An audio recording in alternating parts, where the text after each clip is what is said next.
Dwi'n un gwael am llnau ceir, dwi'n jyst mynd i ddweud hynna. Iawn, dwi'n shit yn llnau ceir. Ai, detail y ceir, mae'n rhywbeth mae pob yn gwneud. Pan ti'n prynu car dy hun, peth gyntaf ti'n mynd i wneud i llnau o. Lewis di boi.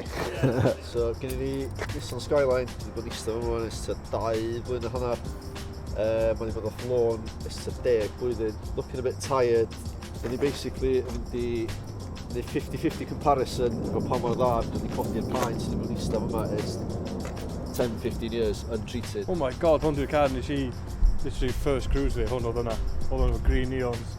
Oedd boat llawn subs efo green neons yna i gyd. Mixed emotions dwi'n fel. Dechrau weld o fel un, ond mae'n neis bod o dal rownd. Mae'n syndo be fi wedi wneud, jyst bod o'n cymryd amser. Felly wneud car edrych ar newid sbon efo machine polish o a correctio paent. Na fwy i llnau car na just taflu dŵr yna fo efo sebon.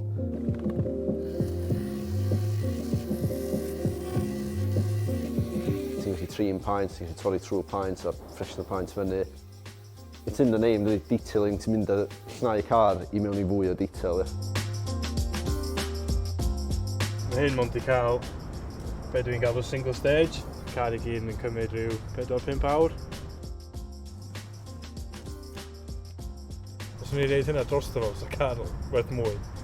Just wrth llnau o. Just cael o yn edrych fel la, so value ni hynny.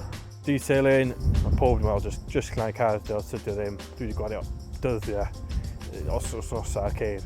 Just ffordd ofnadwy o drolwyr o llnau car. A polish o car a neud siŵr bod bob darn o'r car y gorau gallu fod. Swn i'n dweud, os ti wedi ffansio car yma'n edrych dda dymp, just neud siŵr bod yna'n rhwyd, rili.